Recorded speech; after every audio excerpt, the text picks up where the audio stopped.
How to fix Lorex app not working? Let's get started. Solution 1. Update the app to its latest version. To do that, launch your app store. Now search for the app Lorex.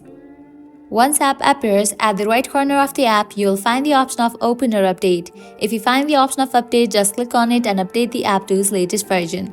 Once you do that, you can check whether your problem has been solved or not. Solution 2. Clear cache for the app. For that, launch your settings. Now scroll down. Head towards the option of General. Now go ahead and click on the option of iPhone Storage.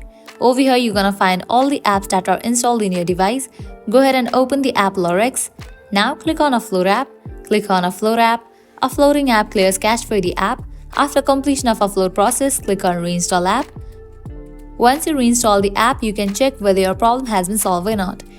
If you still encounter this issue, you can apply solution 3. That is, you have to completely delete this app from your device and reinstall it. For that, click on this option of Delete app. Deleting will also delete all of its documents and data. This action cannot be undone. Click on Delete app. With that, you have just deleted this app from your device. Now you can close this, launch your app store, search for the app Lorex, and install it. Applying these solutions, your problem will be fixed. So this is how you can fix Lorex app not working. At the end, if you guys find this video helpful, don't forget to like, share, and subscribe to our channel. Thank you.